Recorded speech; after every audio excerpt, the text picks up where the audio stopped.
Graça e paz a todos. Meu nome é Renan Giovannini, eu sou seminarista lá no CETEC da Catedral da Trindade. E hoje eu vim falar para vocês um pouco do que Deus tem colocado no meu coração a respeito de unidade. Então eu queria que você abrisse a sua Bíblia em Mateus capítulo 12. Vamos ler do versículo 22 ao 25, que fala o seguinte: Então lhe trouxeram um endemoniado, cego e mudo, e ele o curou, passando o mudo a falar e a ver. E toda a multidão se admirava e dizia: É este porventura o filho de Davi? Mas os fariseus, ouvindo isto, murmuravam: Esse não expele demônios, senão pelo poder de Beelzebu, maioral dos demônios. Jesus, porém, conhecendo-lhes os pensamentos, disse: Todo reino dividido contra si mesmo ficará deserto, e toda cidade ou casa dividida contra si mesma não subsistirá.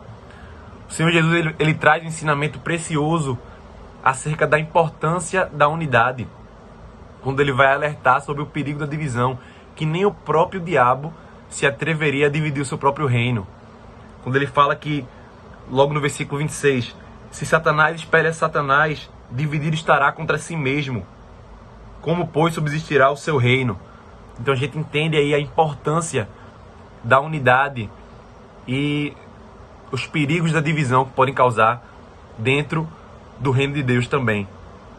Então a gente tem que entender que a unidade ela é parte fundamental para que a igreja do Senhor prospere, para que a igreja do Senhor prossiga.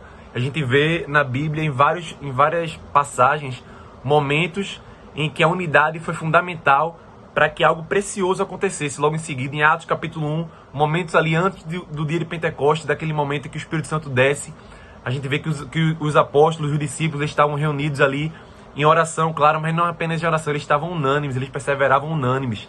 Então a gente vê aí que a unidade foi fundamental para que a experiência sobrenatural e o derramado do Espírito Santo acontecesse. Então, a gente vê também em Atos capítulo 4, quando os apóstolos foram soltos ali, estavam proibidos de pregar em nome do Senhor Jesus, diz que eles se uniram, levantaram uma oração unânimes, ou seja, eles também estavam em unidade, eles perseveraram unânimes e levantaram um clamor ao Senhor, e eles foram cheios do Espírito Santo. Então a gente percebe que, de fato, a unidade ela é importantíssima para que o reino de Deus ele possa prosseguir.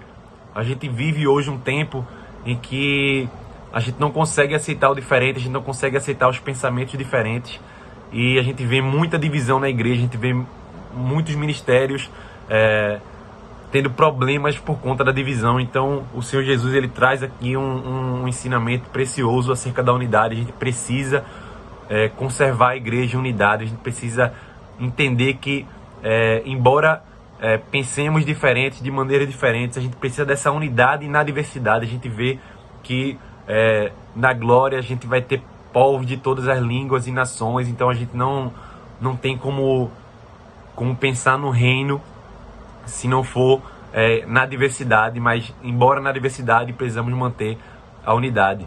A gente vai ver em Efésios capítulo 4, logo no início ele vai estar nos alertando sobre o esforço que precisamos desempenhar para manter a unidade no Espírito Santo.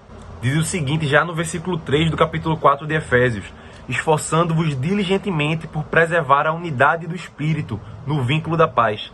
Ou seja, a gente precisa entender que é necessário empenhar um esforço para que a unidade seja preservada. A gente precisa suportar, quando ele vai dizer no versículo 2, suportando-vos uns aos outros em amor.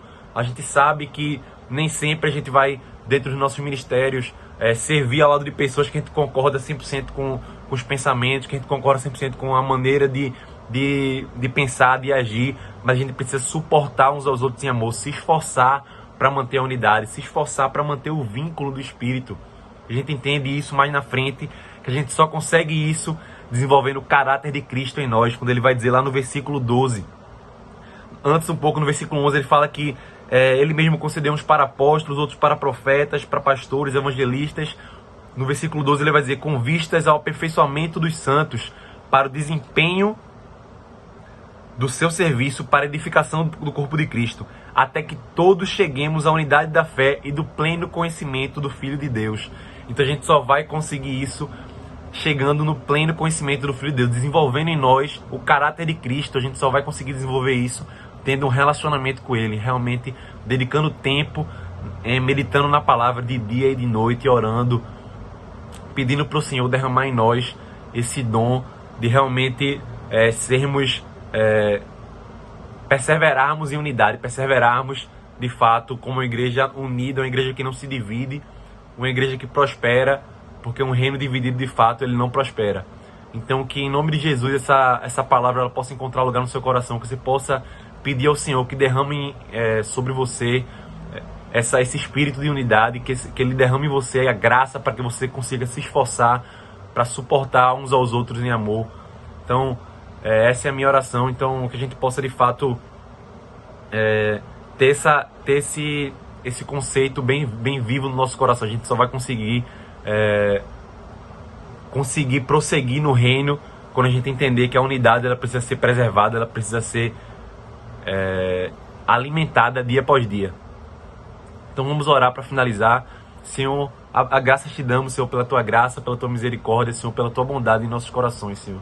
Senhor, nos permite, Senhor, viver essa unidade, Senhor, nos permite viver isso, Pai, te adorando em espírito, em verdade. Derrama sobre nós, Senhor, a tua graça, Pai, para que a gente possa ser fortalecido nas nossas fraquezas, Senhor. Sabemos que somos fracos e falhos, não conseguimos muitas vezes respeitar, tolerar os nossos irmãos, Senhor, mas quebra isso no nosso coração, Senhor.